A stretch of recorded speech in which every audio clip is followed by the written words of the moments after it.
Hi, this is James Whitaker, ASC. We're here to talk about Good Luck, Have Fun, Don't Die on the Cinematography Podcast. The thing that Gore said to me was that it was all about tempo. Once Sam started going down the aisle and he started crawling on the tables, he would want those huge footsteps to sort of punctuate what he was talking about, the big footsteps on the tables going across it, which was fun camera work. So we needed to move at an extremely fast pace, particularly in that space, because Sam was going to be on a roll doing this performance. It's a 10-page monologue. And so Gore didn't want a lot of time in between setups. So I think literally the most we ever had in between any setup was 10 or 15 minutes. Oh, wow. And we were averaging between 50 and I think our biggest day in there was 70 plus shots. 70 plus setups, I should say. So, like something like 100 shots a day we were trying to accomplish in there.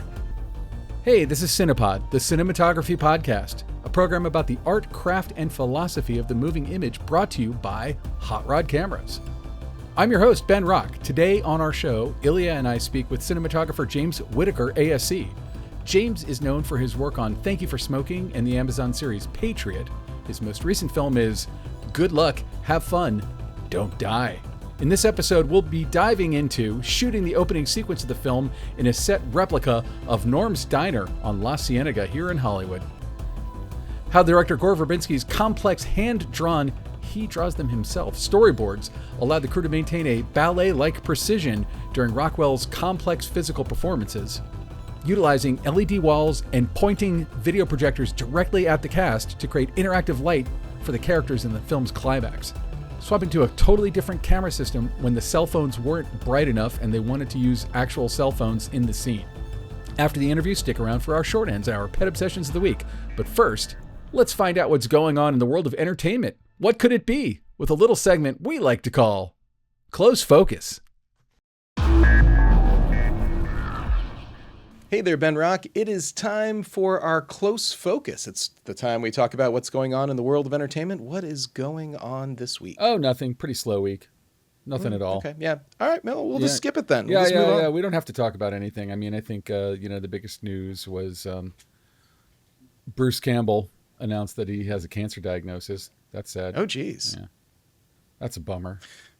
That is really a bummer. Also, one small thing? It's another small. I mean, honestly, I don't mean to minimize Bruce Campbell. This is a humongous bummer for me. But an even bigger bummer or success by some metric is that Skydance, Paramount, has successfully purchased Warner Brothers after a hostile takeover that was kind of all over the news for a few months. And it almost like AI, I get tired of talking about it. But here we are. It appears that Paramount will now own Warner Brothers, Warner Mount, Para Brothers. Assuming they clear regulations, which everyone is quite convinced that they will do easily in the current administration. Yes, Paramount has successfully upped their game. They have spoken with shareholders. They've laid out their plan, which basically says that they are going to have about $79 million in debt from this deal and transaction. From a $110 billion acquisition, by the way. Like that ain't pocket change. You got to say that Flyboys co-star David Ellison really knew what to do with his residuals from Flyboys because he was able to pull this off. Yeah, he somehow managed to scrape up the coin to do this. And of course, it's not much of a big mystery of where that coin comes from. He is, of course... I don't know. Let me consult my oracle. Yes, of course. He is the son of the second wealthiest man in the world. And this now creates a media empire that if you've been under a rock and not paying attention to any entertainment news in the last month or two or three, basically puts Warner Paramount in some sort of crazy status now as a massive conglomerate of television and streaming. Well, and unlike Netflix, they bought all of the cable networks. I bristle. I don't know. Maybe it's because I'm an old man, but I bristle when I hear legacy. When people are like, "Oh, legacy media, legacy networks." It's like TV networks. They were the TV networks. You're saying as compared to streaming. But they basically bought Warner Discovery, so they have all the Discovery networks. And that ain't nothing. That's a huge business that is in decline, but still makes billions upon billions of dollars a year. So yeah, here's the thing. David Ellison says that he's going to be able to merge these two massive studios together in some way in which there isn't a bunch of redundancy and he doesn't have to fire tons and tons of people. No, but he will. He's been which talking about synergies, which is firing tons and tons of people. synergies and redundancies, but for the most part, he's saying that they're going to find $6 billion in savings, but that's mostly not going to involve letting go of people, which I think that is, you and I, right before we hit record on this, we were looking at an article that our producer Alana forwarded all about how debt was going to be the driving factor in Hollywood now for this new conglomerate. It's, they're going to be making choices about debt servicing and making sure that revenue is coming in, because $79 billion in debt means that you are going to be paying out a lot of money every month just to service that debt. Yep. And that means you have to have major customers who are buying what it is that you're selling. So, Netflix is a customer of both of those companies. They buy the products that they produce and put them on their service. It's like all the other people who are out there, they're going to have to receive money. And I'm really not sure what the shakeup is going to be going forward. But one thing is for sure, this won't be boring. It's on a personal note. It's definitely a little sad for me because Paramount was and I guess now less so, but a client of Hot Rod Cameras. Warner Brothers is a client of Hot Rod Cameras, and so both of those companies merging together means that I probably going to be seeing less. Well, it's not like business there's from them, one office for Warner Brothers and one. It's like multiple productions spread out across these two mega studios that at their height do tons and tons of work, and we're not exactly at their height. I mean, I feel like I had compared this to deciding whether to be punched in the face or kicked in the nuts. The decision. Take the face punch. Take the face punch every time between Paramount and Netflix, and the concern about Netflix was that they were their entire business model is don't leave your house. So they were going to murder the theatrical business, whereas Paramount, to the Ellisons' credit, they keep talking about how they believe in the theatrical experience. So they do, and they say that all of their movies will have a 45-day window.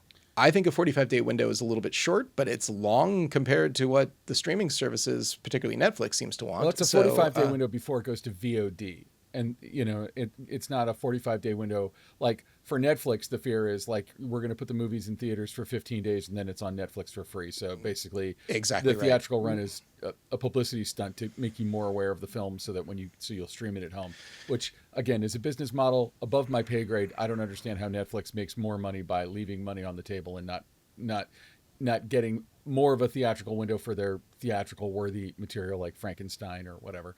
But now we're not in that world, but we're in a world where Paramount and Warner Brothers do the same exact thing. And even though haven't they said like 30 movies per year per studio? No, 15 per studio, 30 total. Okay. I had the number wrong, but yeah. They say it's a doubling of movies because Paramount, prior to the Skydance acquisition, was only doing 8 movies. And now they have 15 on their slate, although not all 15 of them are set to go into production in 2026. Many of them are 2027 as well. So it might be good news for that part of the business. For other parts of the business, like news, now the same people who are kind of screwing up CBS News are going to start screwing up CNN because they will be owning it. And we'll see. Maybe they'll leave it autonomous and able to do its own thing, but based on political connections that might help grease the wheels to make this deal go through faster. My guess is that's not the case. The flip side of that, of course, is how many people actually get their news from cable news anymore? I don't know. It's certainly not me. I'm not one of them. One of the things that David Ellison also said in the shareholder call was that HBO is going to continue to remain independent. And it's true that HBO enjoys a wide amount of autonomy inside of the Warner Brothers studio system. But, they also have programs like Last Week Tonight with John Oliver, which, definitely fits into the same sort of like political leanings as like, the Colbert Report and The Daily Show. And definitely one of the things that seems to be happening, certainly over at CBS, is a more authoritarian overreach of the news program. Well, so you see people like John Dickerson and Anderson Cooper leaving the news division at CBS. So we might see that happening over at CNN. And, if CNN just becomes a clone of Fox News, then it's just going to split Fox News's audience. Like then we'll see a mass migration of those news people leaving and going to MS Now or create their own Substack, or who the hell knows what the next move is for that stuff. As for John Oliver has like bagged on every parent company that has owned HBO since he's had that show, and he's hilarious. Like, he's just very funny about it. So this will be probably easy fodder for him. He was super mean to Time Warner and AOL and AT&T. Like every owner of Warner Brothers has definitely gotten a good ass whooping by John Oliver. Well, I do think that we are not going to be the last word on this, and it is going to continue. This saga is going to take months, if not years, to fully, well, because it doesn't even form it into doesn't something. just have to get approved by people in our country. This is an international giant merger of 110 billion is the GDP of many countries. Like, this is not. They operate in more than 200 countries right now. So, I Yeah. mean, it's a major undertaking. So they're not just going to be able to like snap their fingers and make this happen. And who knows what the immediate future may bring for this. I do think it would be good if there was some regulatory oversight of literally anything that ever happened, as opposed to palm greasing, which seems to be how everything gets through these days. Like, I would just love it if smart people sat down and said, okay, let's build some guardrails around this monster we're about to create. The closest the closest comp that we can look at for this is when Disney acquired Fox, and it did not end up with more jobs necessarily. It wasn't Armageddon, but I think if I had my druthers, Fox would be its own separate entity from Disney. That's just me. Yeah, there's quite a track record of companies merging like this, and the playbook is pretty obvious. But anyway, so Ben, why don't we get to the interview now with James Whitaker? All right. Thank you so much for coming on. I think I told you a minute ago before we started recording, my son goes to school with the son of the writer of this. So like, this movie's very much been on my radar, but it's exactly my kind of thing. Like, when I saw the first trailer, I was like, what an amazing film. But what's interesting to me about Good Luck, Have Fun, Don't Die is that it's like a melding of so many styles all at once. Like, it's kind of got like a heightened reality kind of naturalistic thing, but it also has like it's like a Black Mirror episode inside a Twilight Zone episode. It's so freaking cool. So like, when you're reading the script, what were the visuals that were coming to you? Like, what was the visual approach that you thought might work, and how much of it was on the page, and how much it was between you and Gore Verbinski? Well, first of all, I knew it would never be just one visual style, right? Like, it Yeah. had to have been a melding of so many different styles, just because that's the way it's written, right? Norm's Diner, which is the first 10 pages of the script, is very much meant to feel like real, right? It's meant to feel like, some gritty film from the 70s, you know what I mean? So, um, and then the middle of it, when you go in the dark alleys, and then eventually it almost becomes a horror film with our Yeah. teenagers with their cell phones and all that, kind of feels like, a different kind of genre altogether. And then the end is real sci-fi. So I always knew that it was going to be this blending and melding of different styles. And for Gore, that was kind of like, he always said the beginning's like Dog Day Afternoon. The middle could be like, I don't even know if he said this, but Night of the Living Dead or something like that. And then the end is for him Akira, right? Which is just, I you know, totally see it. yeah, completely. I felt like, maybe there's some Kubrickian stuff in there as well, but I like the chaotic reference that he came up with Akira. So then I didn't notice. Did you do the iconic Akira motorcycle slide that people love to do? everybody should do the motorcycle slide. No, we Yeah. did not. Oh man. Well, I guess you had the two pig masked bad guys running around in a car, but yeah. Had they been on a motorcycle? Yeah. And the pig mask thing, that was really interesting for me because I did a film a long time ago called Running Scared with a director named Wayne Kramer. And it Mm-hmm. had a lot of masked criminals in the movie and a lot of violence. So it brought me right back to that sort of early work that we did around 15 years ago or something. I saw that movie. It's freaking amazing. You have a great filmography, like going through your stuff like Thank You for Smoking, and there's so many, there's a bunch of bangers on there, so many that I have returned to repeatedly. Yeah, and all different, right? Very, very different. I was talking to somebody about this the other day, about how cinematographers don't ever seem to want to be like, the worst thing you can say to a DP is like, "Oh, I can tell you shot it. This is totally your style." Because almost every DP we talk to like wants to disappear into the style of the movie. It doesn't matter if it's someone who you even associate with a specific style. I think that's true. Like, yeah, you kind of want story to be king, but at the same time, I think it's not bad when somebody goes, I love this about your work and I Yeah. see it again. You know what I mean? So, maybe it's a bit of both. Yeah, yeah, yeah. But I mean, it's like if you look at stuff like that, or the Cooler, that you also shot, like very very specific, very one of a kind films, and I think that's what's kind of cool about it. And it's crazy also, this movie opening in Norms, because for any Angelino, you've probably been to the Norms on La Cienega where the opening takes place. Although I assumed that was a set inside. I don't. It didn't look like the actual interior of Norms. That's right. Yeah, we built it slightly oversized, probably twice as big, Yeah. and a lot more practical for us to move quickly Yeah. because the real Norms has absolutely horrific lighting and it's very specific, and you'd spend a lot of time, trying to deal with the location. So, Yeah. yeah, then it was great. Like we knew right away we needed to build it because all the shots we wanted to design were very specific to that sequence, and so it was great because we literally got to build it to the specifications we needed it to be, design the lighting for it so that we could move incredibly fast. The thing that Gore said to me about that sequence in particular was that it was all about tempo. Hmm.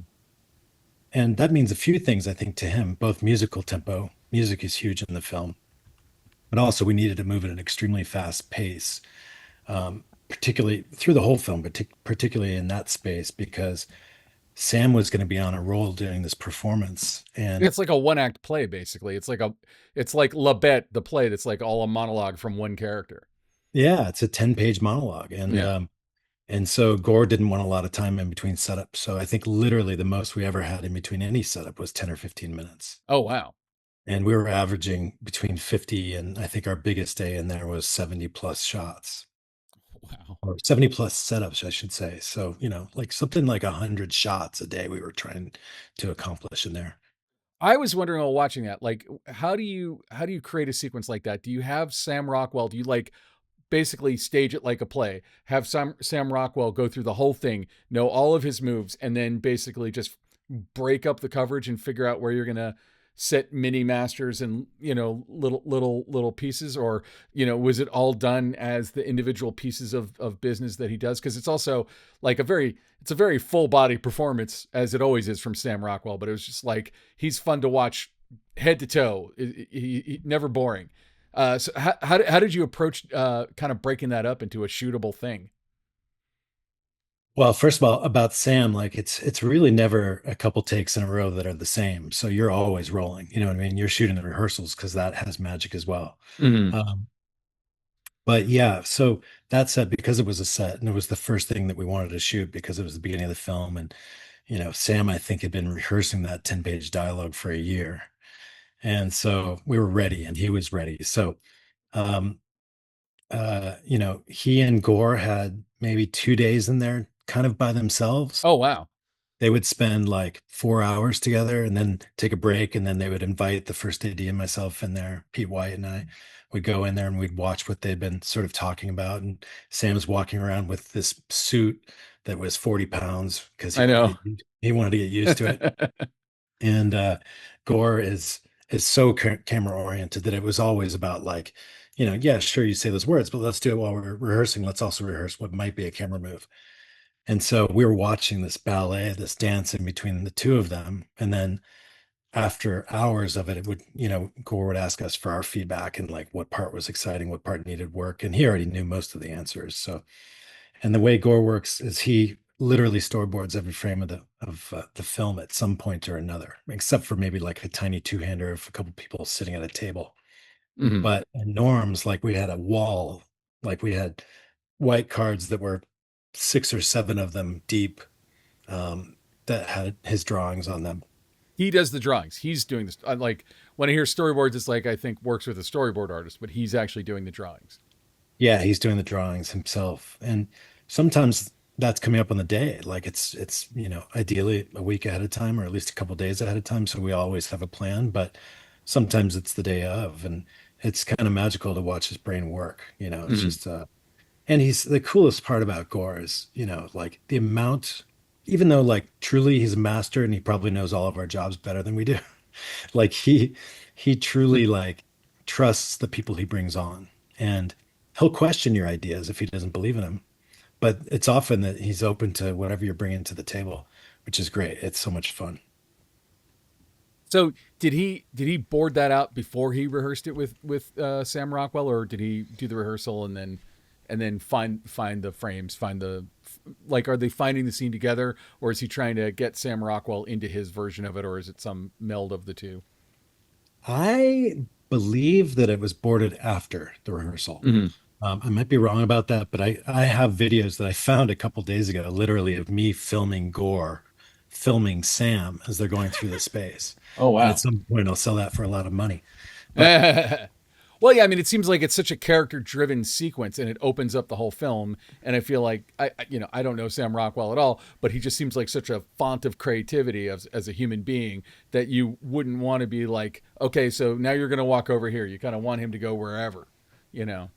yeah, but at the same time, because Gore knows how he wants it cut and where the sound is going to be important, he knows where the punctuation of each little piece of the scene needs to happen.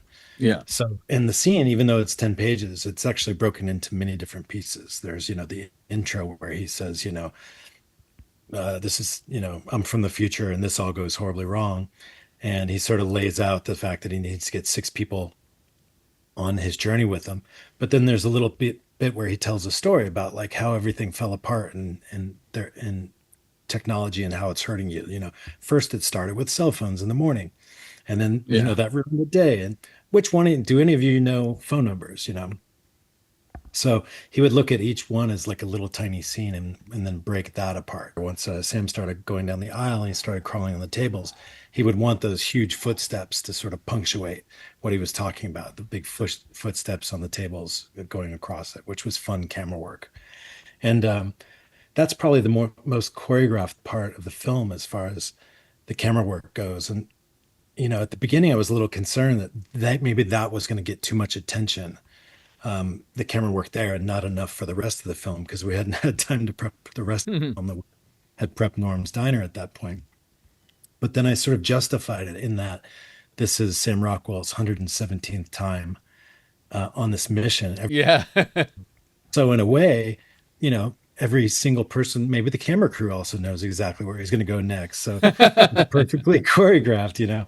And so that was a lot of fun. And then as it moves out of the diner into the other areas of it, things get a little more rotten. And I think, the way we filmed it gets a little more not perfect, which I think Mhm. is right in the story. And again, as an Angelino, I was like, there aren't those alleys behind Norm's on La Cienega. He'd be like tripping over the Coronet Theater, but very very minor quibble. But honestly, like you're right, it goes almost immediately into being kind of a horror movie. But then it does this flashback thing, which is a similar technique that they used in Weapons. Although obviously you guys were probably already wrapped before Weapons came out, like, already in way into post. But like, and I mean, it's been used in other things like Lost or whatever, where it flashes back. And each one of those stories, because it's telling the backstories of these characters that go with Sam Rockwell, they kind of have their own signature look. Can you talk about how, like, you and Gore kind of came up with those, the way each piece would look? Because each of them is sort of their own little. They all meld into the overall aesthetic of the movie, but they also all kind of have their own aesthetic. Yeah, I think it was meant to be more observational at that point. Mm-hmm. There's basically three big flashbacks. There's the one with Michael Pena and Zazie Betts, where he's a substitute school teacher wanting to go into a classroom, and these kids have no interest in him, and he's absolutely terrified. And I think, for us, it kind of became about observing and not trying to put a really strong look on it. I wanted to Mm-hmm. feel real life. I wanted to feel like the photography of people I think about are like Joel Sternfeld or Stephen Shore, where Mm. it's just kind of like make great frames and let the actors play within them. We did punctuate with camera movement at times, and certainly as they're being chased by teenagers with cell phones, that leads to more chaos and more. Well, and that goes to like full zombie film almost. Like it just feels like Night of the Living Dead, like slow zombie film. Yeah, exactly. And then the sequence with Juno Temple where, you know, her hers is the most challenging storyline because it's about a school shooting. Yeah. I'll tell you a story, and that is that my son, who's 24 at this time, maybe 23, I told him about this movie a few days before going to South Africa to make this movie. And he said to me, I told him about that storyline. He said, Dad, you can't do this movie. You're gonna get canceled. This isn't funny. Like, we deal with we of this age deal with school shooting ideas all the time and classroom situations where we have to go on lockdown. So it's not funny. He's seen the film now Mhm. several times and is like, "Oh my God, I totally missed it. I can't believe you guys pulled that off." Like, There's always a funny way to do. You can find a funny way into literally anything. yeah, I mean, look at Doctor Strangelove, right? Yeah. Um, but yeah, the school shooting part of it was really interesting. And actually, Gore came to me and he really wanted my input on how to do that because And kind of the day of, I said to him, I think we should just shoot this from Juno's point of view.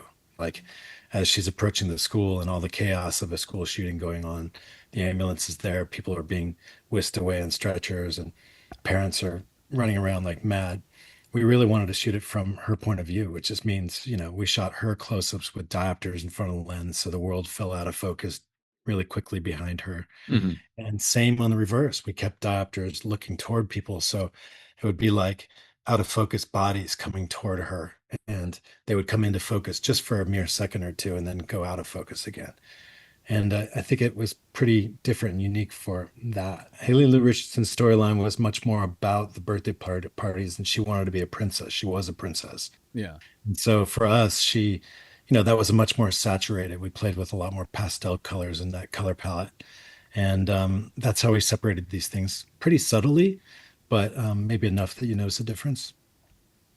Can you talk a little bit about like how your collaboration with Gore Verbinski works? Like, do you guys sit in a room together and kind of spiel about pitch ideas around about how you would cover it, what it would do, or does he go off and work on the storyboards and then bring them to you and you figure out a way to bring those to life, or what's the give and take of the relationship creatively?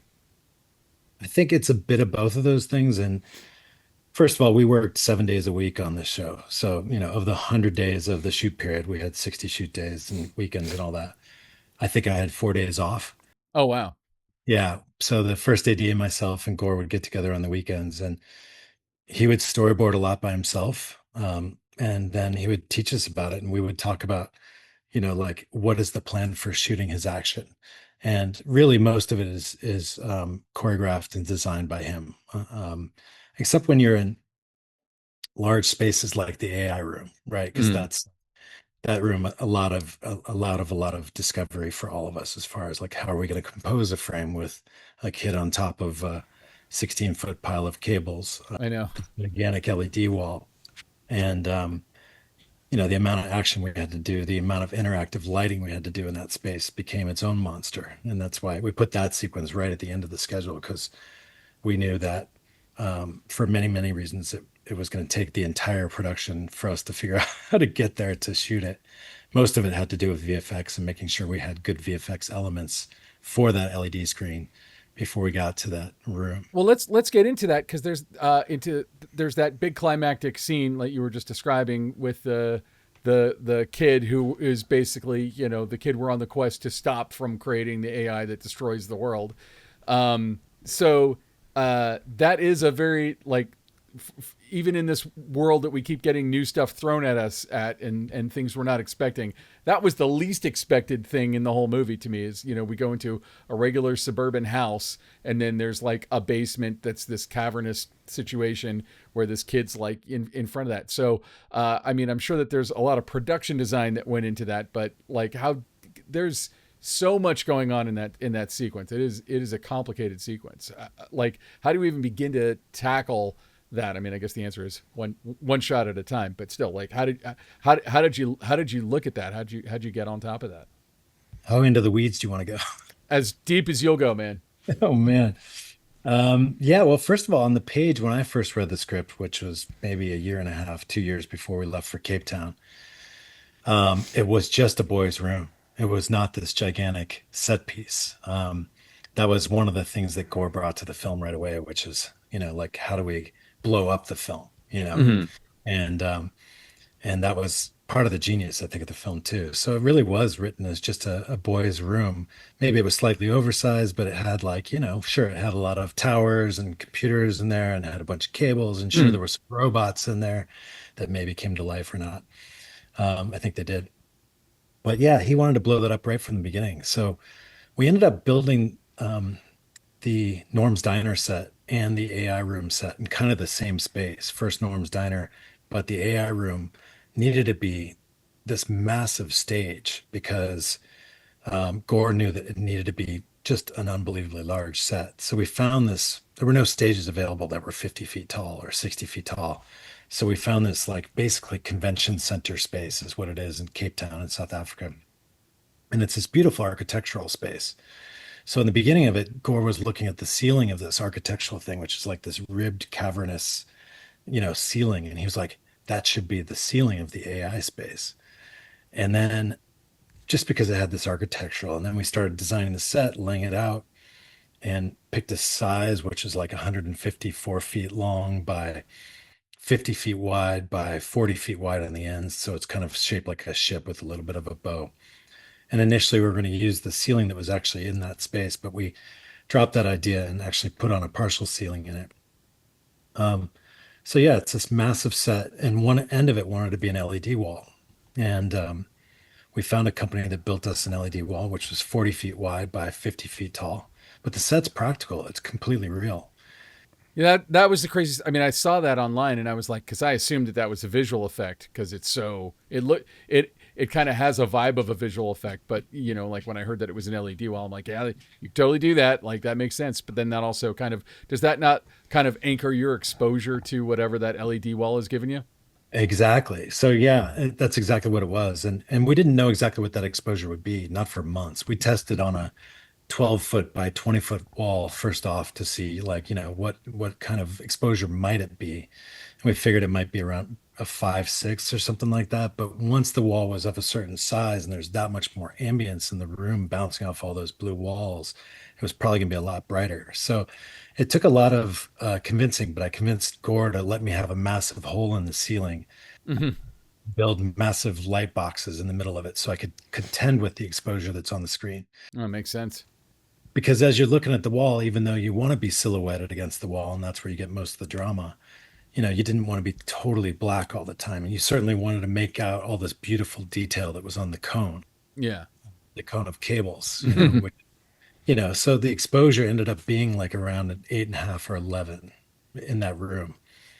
Only because that's where all this beautiful VFX detail that they had put on the wall, because the content that was the triangle and also the quantum code that goes into the triangle was real. That was VFX code that was created during pre-production because Gore wanted to minimize the amount of shots that would be VFX and save Mhm. it, the stuff that was really important. For the giant cat testicles. Yeah, for the yes, exactly. Nailed it.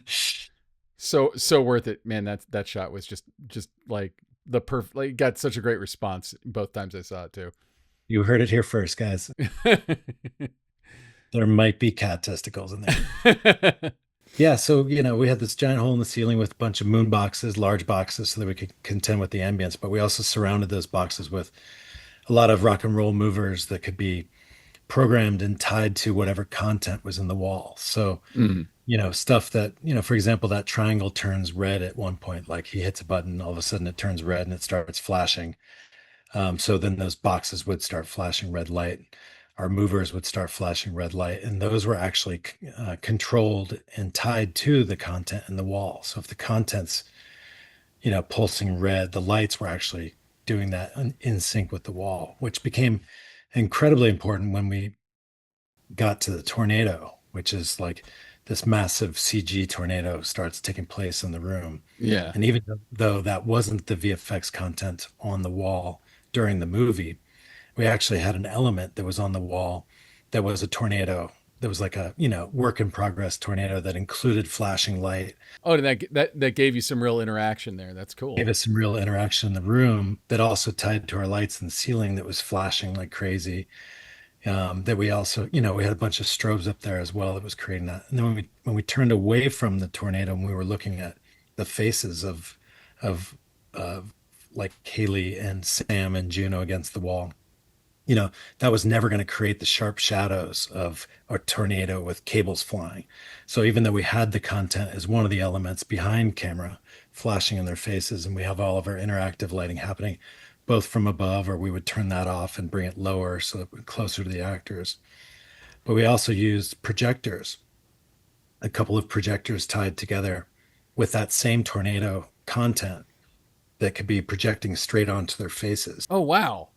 And you could just pick like a corner of like, the cables that were moving. You would just pick whatever the most chaotic part of it and just put it right in the projector and then project it onto Haley's face.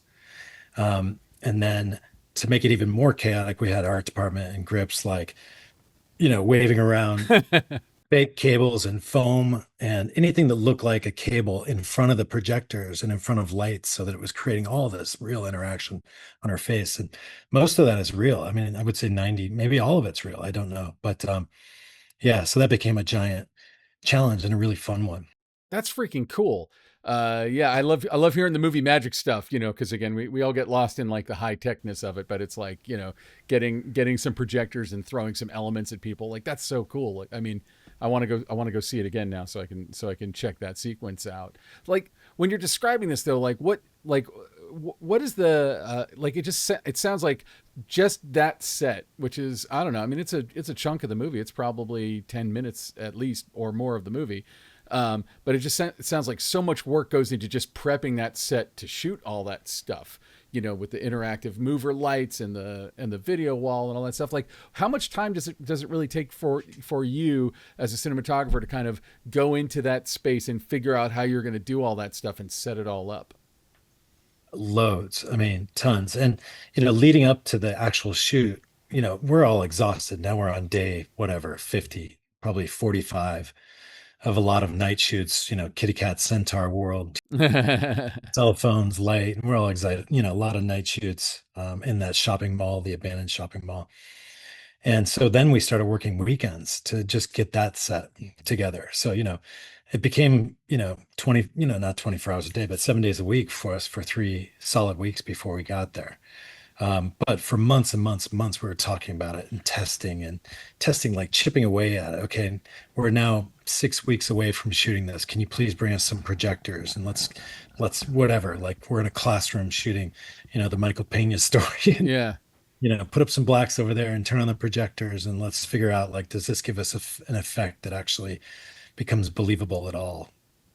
And so it took months and months, and that's true for our department. They had to figure out so much of it. I mean, and it doesn't even stop there because then it became that once we were finished with that AI room and that space, it then became the memories of Haley Lou Richardson's character, Ingrid, Yeah. which the AI boy takes you on a long journey of memories. And we had to, because we had that LED wall and we knew we wanted the interactive light coming from it, we didn't have the time or money to build another LED wall. We just stayed in that space and used that LED wall with content that the VFX people had. Oh, like use it like a volume. We used it like a flat volume, and it didn't have sensors that were tied to the camera for parallax Uh, movement, but it worked for what we needed it to be. Those backgrounds were going to be replaced. Most of our shots were not dynamic. oh, so they were ultimately replaced because yeah, they like I didn't know if they were VFX or not, but like also and this is just me watching the movie, but isn't that LED wall like 30 feet in the air? Did you have to like bring the whole setup there? No, it started at ground level, and Mm-hmm. then and went 50 feet. So, Okay. and we didn't use all of it for that. Like we could turn off whatever part of it we didn't want. Oh, that's cool. Yeah, or like for that, for example, like there's amongst all these memories, there's a birthday cake. She has a birthday party sequence. Um, there's nebula. There's there's a piece inside of a womb. So all those had their own interactive lighting, and all those were elements that were put up on the screen. But we could, you know, use those elements for lighting, and even though they were rough visual effects that would ultimately be replaced, they would give us motivation. Like for the birthday candle scene, for example, Hmm. we then, we had an idea that there would be all these birthday candles. Of course, there were also 650 storyboards, so we knew exactly what was going to happen. But for the birthday candles, we put 10-foot wood sticks with 500-watt photo flood lights on them that would, they would pulse like maybe you'd get a flicker from a candle, and they'd be all Yeah. over the set, and we could use some of them or not. And right behind Haley and the little boy, as they're talking, we would just make that portion of the screen green screen so that they could get a nice green comp, a nice clean comp. Oh, wow. Just just on the LED, you just would make a little square of green. Oh, wow. Little screen, whatever's right behind them, but whatever's not right behind them, you would leave on so you get that interactive lighting and also a reference for the world you're in. So, like when you're in the snow world, for example, um, with Haley and the AI boy, and he's telling that story. That was just a white snow world, really, and that gave us all that backlight that we needed for that. And then we created, big white silks around them that felt like snow, and then we had, light boxes from above them and around them that could feel like, a big ambient world. You'd mentioned something. I feel like it was almost in passing about shooting 7 days a week on this show. Is that was that for the entire run of show? Like, or was that like okay? Yeah, and no, we didn't actually shoot 7 days a week. We were working 5 days. We were shooting 5 days a week, and then on the weekends we were prepping that AI room for the end. Okay, so you didn't really have days off. It sounds like it was. Didn't have many days off on this show, for sure not. Like even if I wasn't working with Gore, I was, trying to stay ahead of him because that guy's brain, he's the son of a rocket scientist. So, trying to keep up with him means you got to know the script inside and out. And this script, Matthew Robinson's script, it's a lot. It's a lot to know and it's a lot to learn. So the more homework I did whenever I wasn't working, the better I felt about going into a shoot day. And then how long total was the shoot, including any reshoots or pickups you did? How many? Do you know how many days it took to get this thing in the can? It was it was 60 main unit days, and I think we had like a pre-shoot day, which was a very small set inside of which was also a flashback of when Haley was a little girl, and she's like in a doctor's office, and the doctor's explaining to her daughter, well, this is impossible. What is she going to be the first person that's allergic to cell phones? Yeah. And so yeah, that was like a pre-shoot day, like maybe that was like 3 hours of work. And then we did, then we would go into the other room and we were doing all sorts of testing. And, I tested more on this film because of all the different technical needs than I did on any other film, and maybe all the other films I've ever, be honest with you.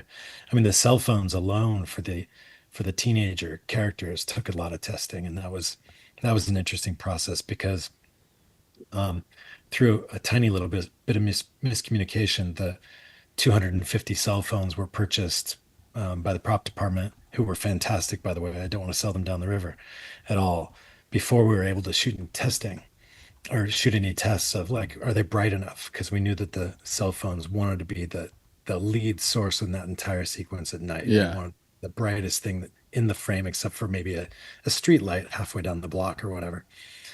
And yeah, so those cell phones, they weren't bright enough, and there could have been brighter ones purchased, but they weren't. They would have been a lot more expensive. We talked about sending them back, but in the end, we had to change camera systems.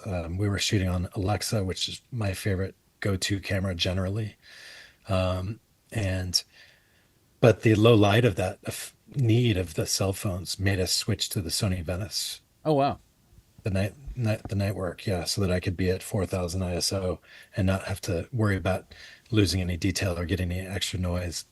Um, and yeah, so that was quite interesting too. Yeah, Well, that's interesting that the phones dictated the camera choice.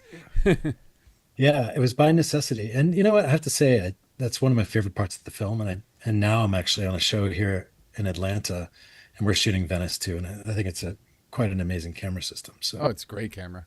yeah, What lenses like did you find were the best for what you did? Like what brought you to whatever lens decision you made? Thor and I were, he was really interested in the photography of Joker, which my friend Larry Sure shot. And we started talking about that, whether or not that'd be a good thing for us. And we started testing 65 with, detune lenses that would have some nice edge fall off. And just before we left for Cape Town, even though Gore was really digging that idea, we got away from it and we just felt like it was the wrong idea for this group of people that are traveling together. We weren't trying to make a movie about one character trying to get inside their headspace. We were trying to tell the story of a group of people on a journey. And we didn't want to have to deal with, needing to light to brighter stops if we were, in a group shot with six people in a horseshoe or something like that. Yeah. Um, so that led us, long story short, that led us to going mini LF. And then Gore loves Panavision Primos. So we went with Panavision Panaspeeds, which are a cousin to the Primos, which are generally pretty clean glass, except that they have an incredible ability to be tuned kind of like you want them. There's a lot of space in there. So the geniuses over there at Panavision can, detune them in any way you want, like a tiny little bit of edge fall off, or they can make them flare like crazy. They can give you anamorphic characteristics if you want them, but you want to be on spherical glass. So we ended up doing just a minuscule amount of detuning, so the edges would fall off just ever so slightly. But generally, it wasn't the right idea for us to come up with like really interesting lenses. But the flares on those lenses are beautiful, which paid off really well for us as well. There's not too many, at least we haven't had too many, couples on the show that are both DPs. I got to imagine there's like maybe some jokes at home, or do you guys get in arguments over like what is a better T-stop? Tell me a little bit about like what's Nice it like fog being filter, married, sweetie. Yeah. Yeah, the inside jokes have got to be like really techie. Like I know that, with my wife, I can't go too far down the technical rabbit hole in like mixed polite company. I'm getting the feeling that like, there are no boundaries like that between you guys. Like you guys could just at any minute then go down the rabbit hole. You tell me what's it like, two DPs, married, living together. I have to say, not a lot of people like going out to dinner with us. Uh, it can get pretty techy pretty quick. Yeah, I mean, for sure. I mean, and that's a long time. Like we've been together for a very long time. So she's very successful at shooting her own stuff and her own shows now. But for a long time, she was shooting second unit for me. So she had to deal with my stuff forever. But yeah, she comes from a more of a still photography background. She went to NYU for photography and then got into cinematography.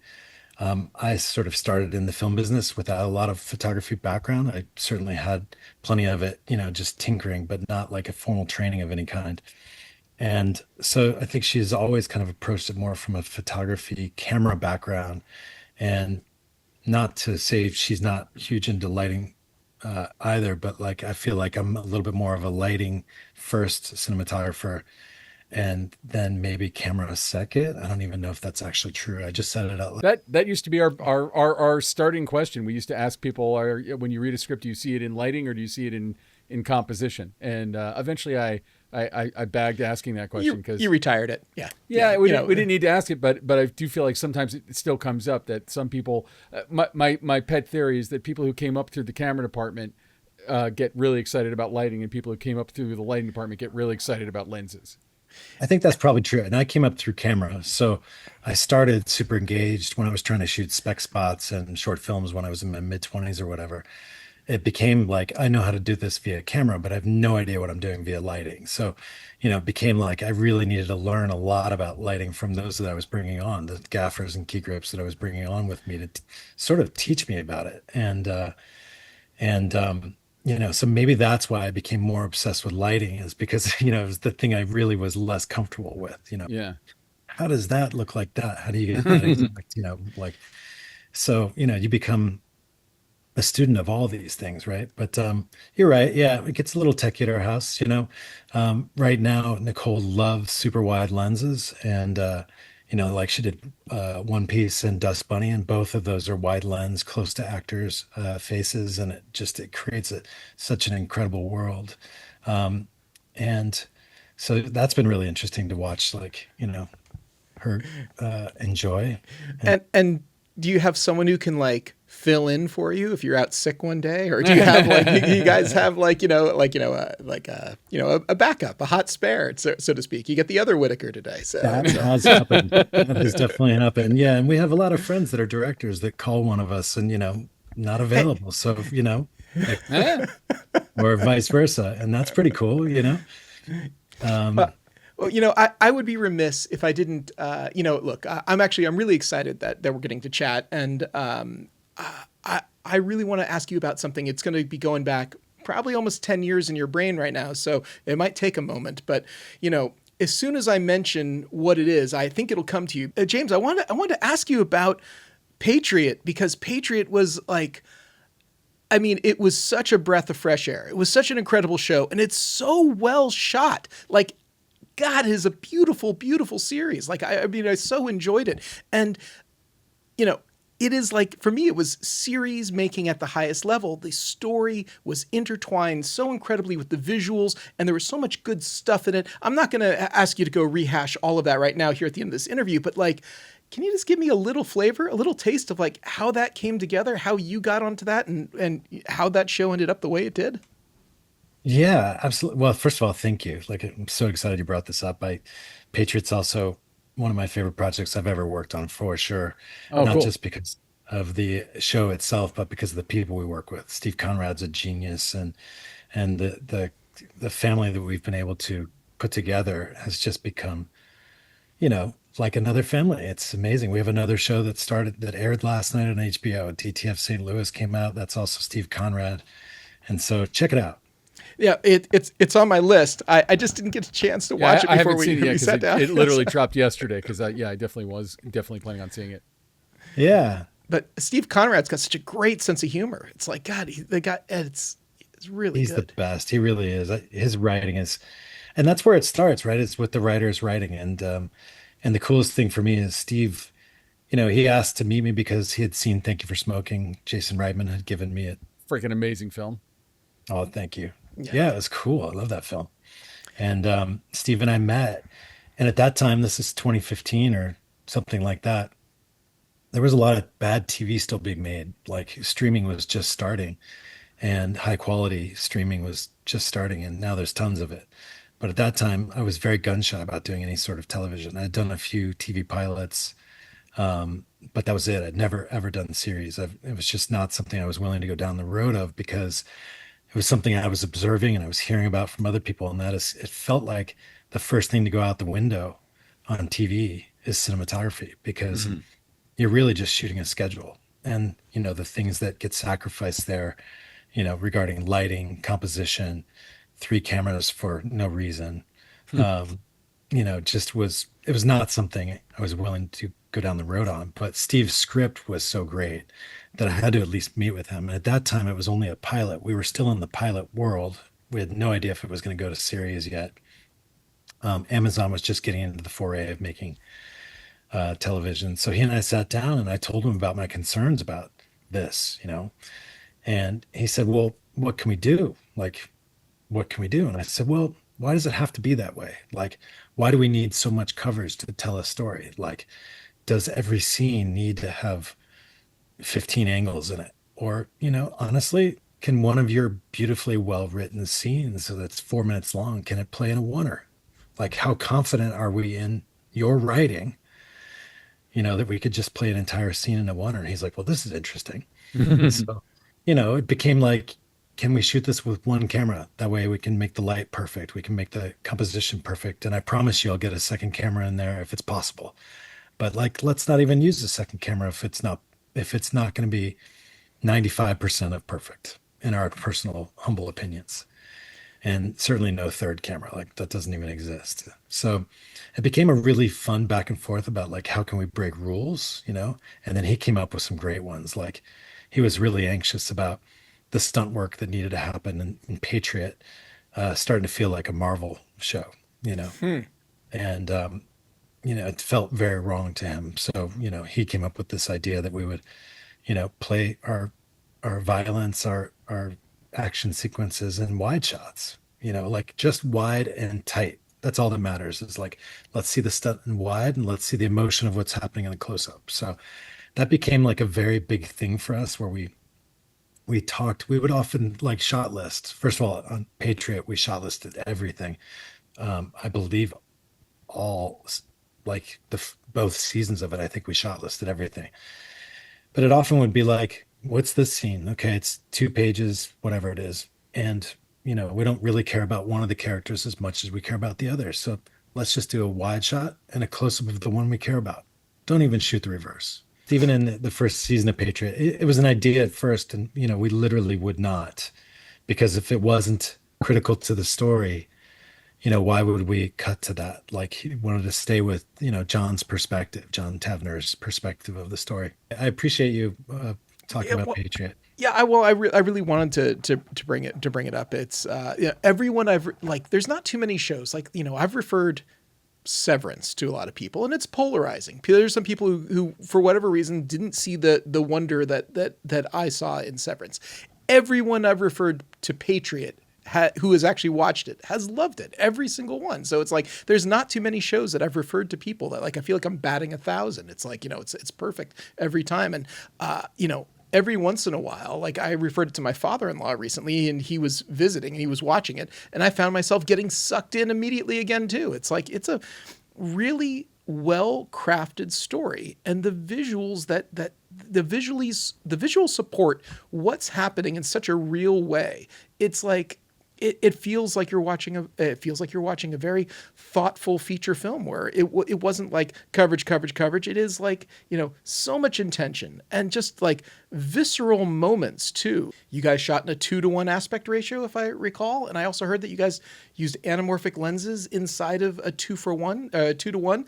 First season we shot 16:9, but there are sort of these mini short films that happen at the beginning of each episode, and those were shot 240 with anamorphic lenses. The main series was spherical lenses for season one, with little anamorphic sequences at the beginning of each episode that was 240. Season Gotcha. two, if I remember correctly, was 240, and we shot all anamorphic in Paris. That was the Paris season, and yeah, we were doing crazy things in that one too, 7-minute oneers, and yeah. But I appreciate that you recognize so much about his world imploding on him, right? Like it's there's something amazing about the writing, that sometimes feels so over the top as far as this would never happen. And then you break it down and you go, you know what? This does happen. What are you talking about? And that's Steve's argument all the time is this does happen. Like maybe not all of these things can happen to one person or seemingly can happen to one person, but they do happen. So even though sometimes they seem over the top, they're real. And the emotion that comes with that, that's sold through the actors is unbelievable. And and you're right. Listen, the photography was meant to support the story, and that was really important to Steve and I. And we talked a lot about the fact that we wanted our audiences to feel very well taken care of, and that they're watching something that moved them, and if that's carried through Perpetual Grace Limited that we did next, and then into this new show. Well, my last question about Patriot. Did you happen to shoot the intro that starts off every episode of like the home movies with the kids, sort of like something about that sequence? Like, there's not too many shows that I watch that title sequence every time. I watched that title sequence every time of Patriot, and it just underlined everything so much. And it looks like you had fun. It looks like you mixed a bunch of different formats. And can you just tell me a little bit about that title sequence? Do you remember about shooting that title sequence? If you're talking about season one, Yes. that title sequence, the I can hear the music right now, was largely found footage, but then we also shot some Super 8, 16, and some video to of the little boy smoking, of the kid with the bowl. So yeah, some of that was, and then season two, which was it was all shot with 16 millimeter Bolex of all the different characters to the Beastie Boys soundtrack. Oh, cool. Some cool piece of filmmaking. You can check it out on YouTube. Actually, that little piece was shot by Nicole, my wife. Nice. It's very cool. Yeah. Yeah, and I saw that looked like she filled in. She did a couple episodes on Patriot Free On as well. season one, Steve asked me to direct one episode, which was episode 8. Oh yeah. And so Nicole had to step in and shoot the previous episode 7, and she shot the one for me in 8. And then she became very much part of the family because in Perpetual Grace, Steve needed to split the directing responsibilities. So he allowed me, I shot the first 2 episodes for him, but then after that, he and I alternated episodes of directing. So Nicole shot 8 of the episodes of Perpetual Grace. So we worked together quite a lot. Well, James, this has been a great conversation. I really appreciate you, giving us so much time and going down these extra rabbit holes. Where can people find you if you exist anywhere online? Do you do an Instagram or anything like that? I have an Instagram. I think it's James Whitaker _DOP. I think. Yeah, that's probably the best way. We will find it and we'll put it in the show notes over at Cam Noir, the official site for the Cinematography podcast. Thanks so much for being on the show. Thanks for having me. I'm a huge fan of the show. So thanks for having me. Well, we're a huge fan of you. All right. So that was James Whitaker. James, it was great chatting with you. So glad that you were able to come on the show and talk about Good Luck, Have Fun, Don't Die, and Patriot. Those was great to chat about those things. Also, how cool is it that now we've had a husband and wife DP couple on separately, not at the same time. If you have a chance, please go out and check out Good Luck, Have Fun, Don't Die. If you can see it in the theater, all the better. I think it really works on the big screen. And check out Patriot, now streaming everywhere. And check out Dust Bunny while we're plugging stuff. All right. All right, so Ben, it's our short end time of the show. It's the time we talk about pet obsessions. What's your pet obsession this week? My pet obsession is of no use to people in the film world, but it's a new band that I discovered that I think is awesome, and I've basically been doing a deep dive into their entire discography over the last week. And all I have to say is, thumbs up, YouTube algorithm. You've figured me out. This band is called the Dream Eaters, and it's a duo. I think that there's a third person who's in a lot of their videos, and it consists of a guy named Dave Zavracki and Elizabeth LeBaron. And basically, all their stuff is like, imagine techno pop if it were recorded by lonely Satanists. I think that they describe themselves as a mix of the Carpenters and Megadeth, and they're just really, really dark and really, really funny. But all their songs have a great little techno hook. They're all up tempo techno hooks, and some of their songs are like literally 12, 13 seconds long. A lot of them are like regular old length. Probably not safe for children, although my son's heard a couple of them. And he thinks they're funny, but I've steered clear of the darkest of the dark of their stuff, because their stuff goes into kind of Hannibal Lecter territory, but imagine Hannibal Lecter in a techno pop band, and there you go. And honestly, I've just been listening to them and sharing them with friends. I shared them with you. It was not as much your speed as it was mine, but you were like, yeah, this is exactly your sense of humor. So even if you just want to know what my sense of humor is, check out the Dream Eaters. They're on YouTube.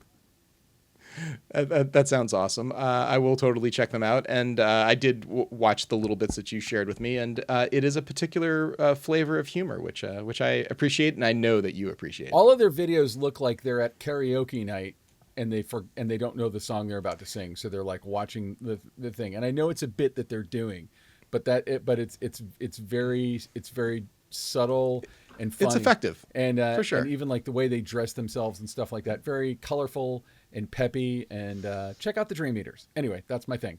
How about yourself, Ilya? What is your thing? What are you all about this week?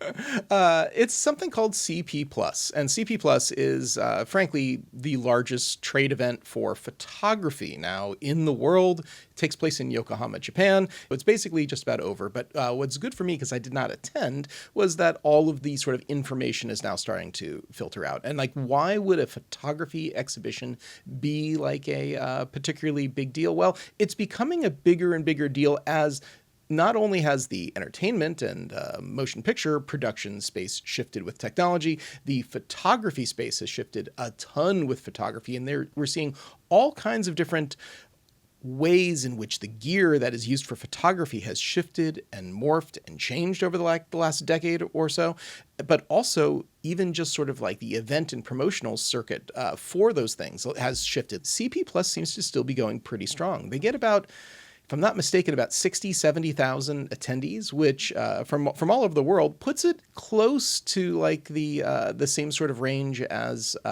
CES. Not quite as big as CES, but bigger than NAB, I think, because NAB, I think, is maybe 50,000 people or something like that. So from all over the world, photography is just way more popular of a hobby and activity and a thing. There's way more people involved in photography than there is motion picture.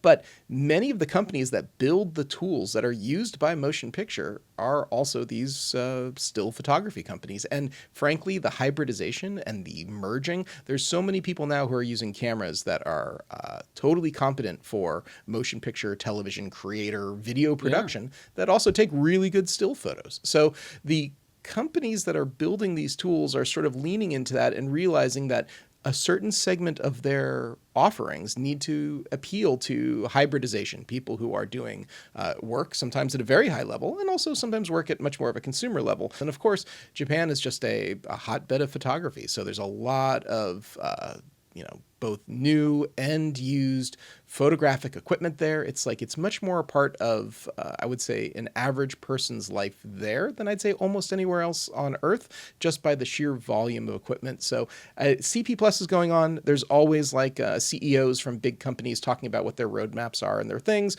There's going to be tons of coverage on YouTube. You can also check out places like CineD and News Shooter, both of which have people who are based in Japan who are covering this. So I think that this year might be a bit more consequential than other years just because we've seen so much change coming up. So if you kind of want to know about the latest, you can ignore it entirely because NAB is just another month and a half away. Anyway, Ben, that just about does it for us today. Where can people find you if they want to reach out?